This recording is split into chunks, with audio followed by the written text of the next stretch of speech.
ఏమైంది? అది కూడా తెలియదు ఏంట్రా తింగరే, కరెంట్ పోయింది. నా ఫోన్ ఎక్కడుంది? నీ ఎడం వైపు కొంచెం ముందుకు వస్తే టేబుల్ మీద ఉంది. రే రే రే ఆడ మాట్లాడమకు రోయ్. చెప్పానా? బాగా అయింది. మొహం కూడా కాలాల్సింది, గొడవ వదిలిపోయేది. ఆడది ఆల్రెడీ కాలిపోయినట్టే ఉంటది. బాగా చెప్పావు. అరే నానిగా, కరెంట్ రాగానే నువ్వు చచ్చావరా. కరెంట్ వచ్చేలోపు నువ్వు చచ్చేలా ఉన్నావు. అయ్యో ఇంద్రా, ఇది ఉప్పుగా ఉంది. ఉప్పుగా ఇంకేముంటుందిరా, తుప్పేదవా, ఉప్పే ఉంటది. వాసన వస్తుంది కదా. అయితే అది ఉప్పు కాదు రోయ్, మరి ఎలకల మందు.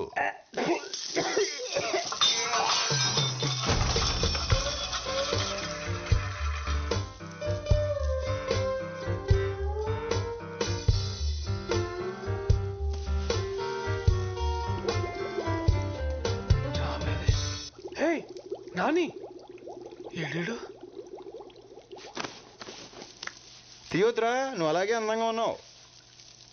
ఆఫ్టర్ ఆల్ మొక్కవి. పిచ్చి పిచ్చిగా మాట్లాడావనుకో పీకి పడేస్తా. ఆఫ్టర్ ఆల్ మీరు వాడే తాటాకు, అరిటాకు, కొబ్బరాకు, విస్తరాకు, పొగాకు, తమలపాకుతో మొదలెడితే మీరు తినే పూలు, పళ్ళు, ఆకులు, కాయలు, కాడలు, తొక్క, తోటకూర అన్నీ మావే కదరా. మీరు తినే ఆ కోళ్ళు, మేకలు, పందులు కూడా మమ్మల్ని వదిలిపెట్టావు. అలాంటిది మమ్మల్ని ఆఫ్టర్ ఆల్ అంటావా? మీరు పుట్టాక వేసే ఉయ్యాల దగ్గర నుండి చచ్చాక కాల్చే కట్టెల దాకా అన్ని మేమిచ్చేవే. ఆఖరికి మీరు వచ్చిపోయాలన్నా మా మీదే. ఏదో మీ ప్రజా హక్కు అన్నట్టు చచ్చిపోతున్నాం. ఈ మధ్య సన్నబడడానికి కొత్తగా వెజిటేరియన్ డైట్ అని మొదలుపెట్టారు. మమ్మల్ని మాత్రం తినే గేదెలు, ఏనుగులు ఏమైనా సన్నగా ఉన్నారా తింగరదవా? అసలు మేము లేకపోతే పెట్ట లేదు, మృగం లేదు, నీరు లేదు, నిప్పు లేదు, జీవం లేదు, ప్రకృతి లేదు, అసలు భూమే లేదు. ఒరే, మీరు పీల్చుకొని గాలి ఎక్కడి నుంచి వస్తుందో తెలుసా? మేము పిచ్చేస్తేనే వస్తుంది. ఆఫ్టర్ ఆల్ అంటే ఆఫ్టర్ ఆల్. అమ్మా, డాక్యుమెంట్. Thank you. అడ్వాన్స్ తీసుకొచ్చాను. అంతా ఓకే అనుకుంటే మన పార్ట్నర్షిప్ ని ఈ రోజే లాక్ చేద్దాం. Is that okay for you? Sounds great. నా బోర్ రైడ్. I'll just check.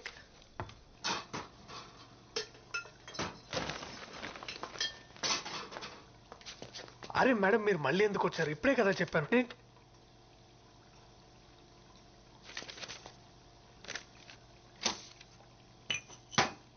ఆ డిష్ కంప్లీట్ చేసి చెక్ తీసుకో. వెళ్ళేటప్పుడు కిచెన్ క్లీన్ చేయి.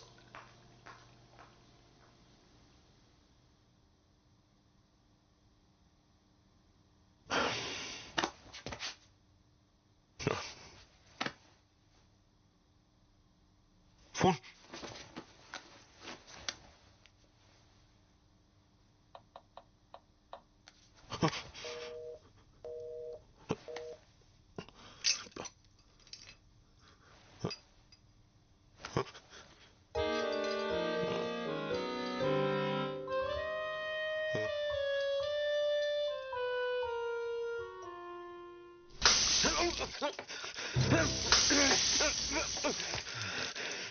ఎంత ధైర్యం రా నీకు?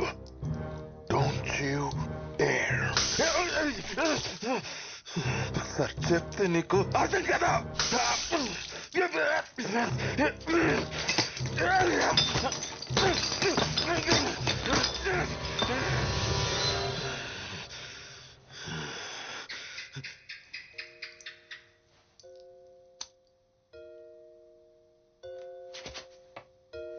ఏంటి, బల్లికి కూడా భయపడతాను అనుకుంటున్నావా?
చాలా టైం వేస్ట్ చేస్తా ఉన్నది యూ సిలీ జోకర్.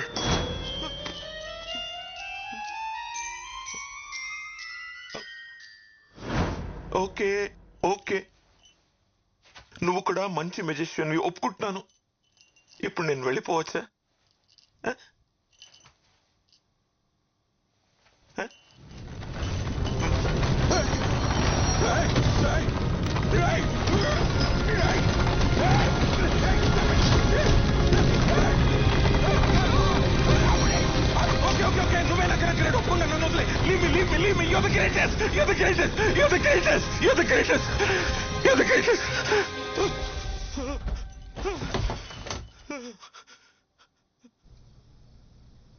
ఇద్దరు అమ్మాయిలు ప్రేమించుకోవడం ఏమిటే?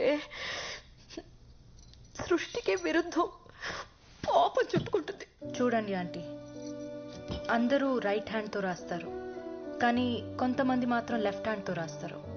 They can't help it. It's not wrong. ఇది కూడా అలాగే.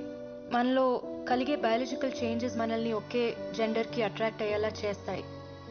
వేరే స్పీషీస్లో కూడా అది జరుగుతుంది. We humans only think of it as a sin. ఇది కూడా దేవుడి సృష్టిలో ఒక భాగమే. దేవుడి సృష్టిని ఎలా పాపం అంటాం? ఇలాంటి మాయ మాటలు చెప్పానా? నా కూతుర్ని ఇలా తయారు చేసావు ఏంటండి? మీరే మాట్లాడుకుని కూర్చుంటారే. నా మౌనవ్రతం మీరు పుచ్చుకున్నారా ఏమిటి? దానికి మైండ్ పాడైపోయింది, అందుకే అలా మాట్లాడుతుంది. పదమ్మా, డాక్టర్ దగ్గరికి వెళ్దాం. లేదు అంకుల్, తనకి ఇప్పుడు బాగానే ఉంది. ఆ విషయం చెప్పడానికి నువ్వెవరు? నేను నా కూతురుతో మాట్లాడుతున్నా. నేను కూడా డాక్టర్నే అంకుల్, పైగా సైకియాట్రిస్ట్, బ్రెయిన్ డాక్టర్. నువ్వు నోరుమై. నాన్న ఏమిటే అరుస్తున్నావు? చిన్నప్పుడు ఎంత నెమ్మదిగా ఉండేదానివి. ఇంటికి కొత్త వాళ్ళు ఎవరైనా వస్తే సిగ్గుతో లోపలికి వెళ్ళి దాక్కునేదానివి. మగవాళ్ల కళ్ళలోకి చూసి మాట్లాడటానికి కూడా భయపడేదానివి. ఆఖరికి సొంత మావయ్య అయినా సరే నువ్వు మారిపోయావే. నువ్వు మా రాధమ్మే కాదు. నిన్నెంత బాగా చూసుకున్నావు. ఆఖరికి మమ్మల్ని ఇలా బాధ పెడతావా? అంకుల్, మీకు రాధా గురించి అవునా అన్న, చాలా బాగా చూసుకున్నారు. 8 ఏళ్ల వయసు అప్పుడు సంగీతం నేర్చుకోవడానికి పంపించారు, గుర్తుందా? అక్కడ మాస్టర్ నన్ను తన ఒళ్ళో కూర్చోపెట్టుకొని నా తొడ మీద తాళం వేస్తూ చాలా బాగా చూసుకునేవారు. Family doctor Subbarao uncle. నా హార్ట్ బీట్ బాగా వినిపించాలని స్టెథోస్కోప్ వంకతో తాకరాని చోట తాకుతూ నన్ను చాలా బాగా చూసుకున్నారు. బయట ఎక్కడో ఎందుకు, మన ఇంట్లోనే. మామయ్య, సొంత మామయ్య 12 ఏళ్ళు దాటిన అమ్మాయిని ఇక్కడ జోకొడుతూ పడుకోబెట్టాల్సిన అవసరం ఉంది? ఇలా చాలా మంది నన్ను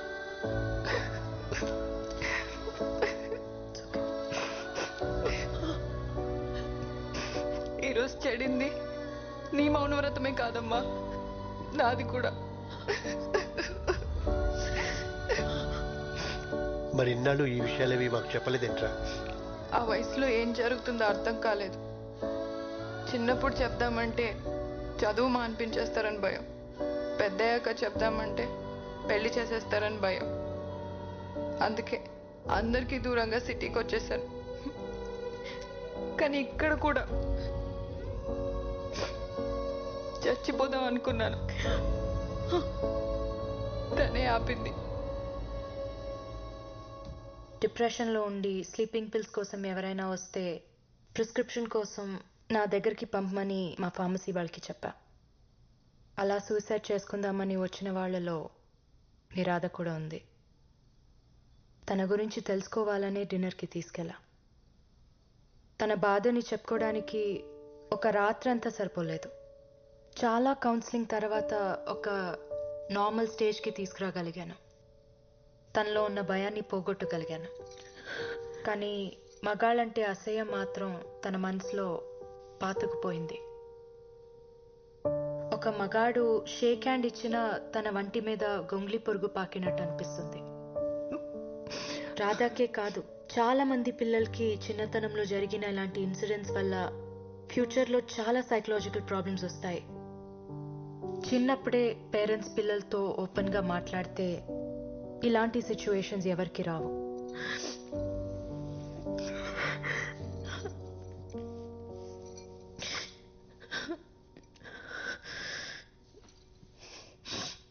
మగాళ్ళ మీద అసహ్యం అర్థమైంది, కానీ అమ్మాయి అమ్మాయి మీద ప్రేమ ఎలా?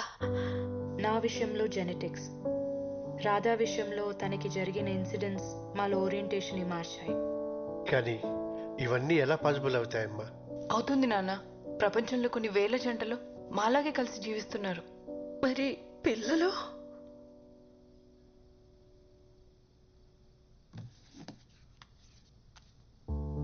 సీను మా పేపర్ బాయ్. చదివిస్తే అబ్దుల్ కలాం అంత గొప్పవాడవుతాడు. దత్తు తీసుకుంటున్నాం. కానీ ఈ సొసైటీ ఎప్పటికీ దీన్ని యాక్సెప్ట్ చేయదు. మాకు మీ బ్లెస్సింగ్స్ ఉంటే చాలు అంకుల్. తండ్రిగా నేను ఫెయిల్ అయ్యాను. ఈ బాధ నన్ను జీవితాంతం వెంటాడుతూనే ఉంటుంది. నేను పాతకాలం మనిషిని. మీ రిలేషన్షిప్ని ఎప్పటికీ యాక్సెప్ట్ చేయలేను.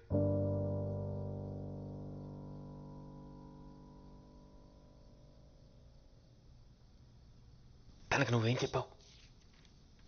నేను నీ అత్త అని చెప్పాను. شما دوتا خیلی شبیه همین. నీకన్నీ నా పోలికలే వచ్చాయంట. وقتی وجه بود అదాతో హస్కు తస్సుష్మిక. Really?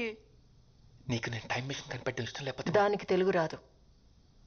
నువ్వు మామూలుగానే మాట్లాడొచ్చు. నీకు నేను టైం మిషన్ కనిపెట్టడం ఇష్టం లేకపోతే ఇందాక డివైస్ ఫిక్స్ చేయడానికి ఎందుకు హెల్ప్ చేసావు? నిన్ను నమ్మించడానికి.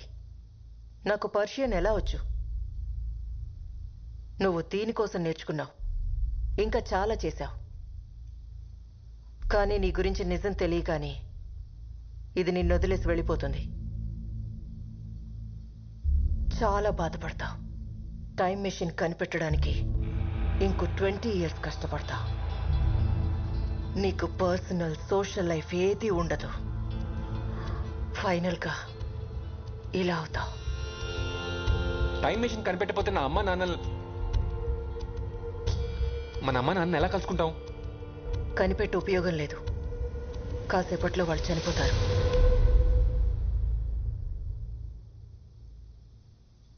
వాళ్ళు చనిపోతారని తెలిసినప్పుడు ఏదైనా చేసి వాళ్ళని కాపాడొచ్చు కదా. నేను ట్రై చేయలేదని అనుకున్నావా?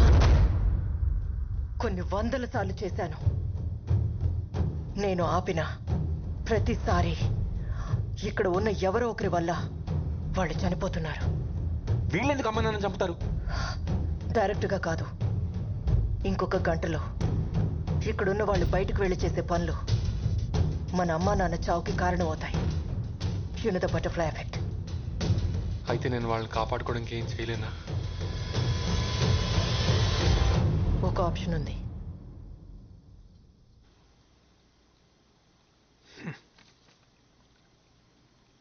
అరే నాని, ఆ బుడ్డోడు వెనకాలో ఆ పడవ వెనకాల దాక్కొని ఉంటావు. ట్యాంక్ పగలగొట్టైనా నేను బయటికి తీయగలను. ఇన్నిసార్లు హెల్ప్ చేసావు. ఇది ఒక్కసారి హెల్ప్ చేస్తే నా జాబ్ సెట్ అవుతుంది.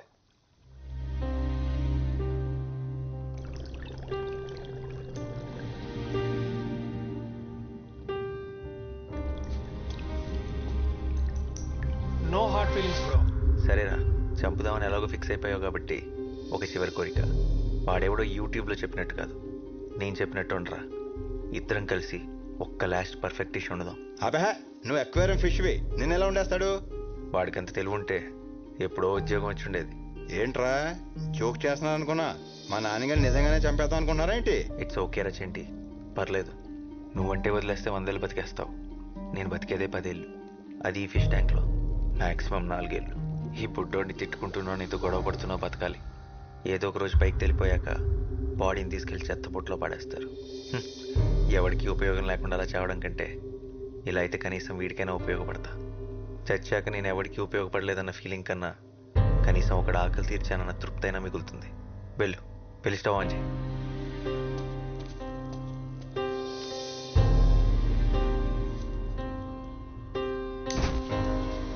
నాన్నగారు లెక్కనే ఉండలేనురా, మనం లేరా ప్లీజ్.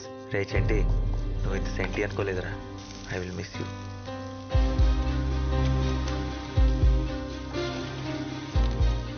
ఒక చిటికెడు కుంకుమ పువ్వు. యాక్చువల్లీ కొంచెం ఎక్కువే. చచ్చేదేదో రిచ్గా చేద్దాం. సముద్రంలో ఎదురు నీ కోరిక కదరా నాని, అది తీరట్లేదని బాధ లేదా? బాధగా ఉండకపోవడం ఏంటి, కన్నీళ్ళు కూడా వస్తున్నాయి. కానీ మా అడ్వాంటేజ్ అదే, నీళ్ళలో ఉంటాం కదా, కన్నీళ్ళు కనపడం. కనీసం చావు అంటే భయం కూడా లేదురా? చాలా భయంగా ఉంది. కనీసం కళ్ళు మూసుకుందామంటే ఆ దేవుడు మాకు రెప్పలు కూడా ఇవ్వలేదు.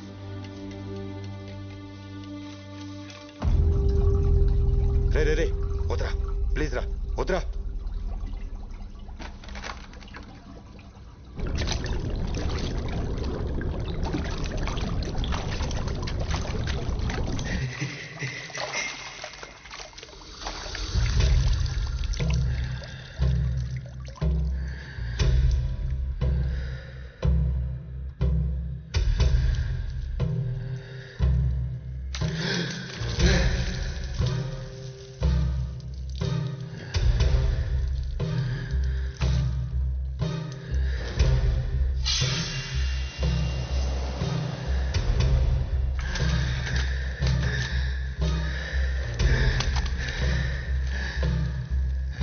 అరే వాడికి ఊపిరి ఆడగానే కొట్టుకుంటున్నాడు రా, చచ్చిపోయేలా ఉన్నాడు రా. వద్రా, ప్లీజ్ రా, వద్రా.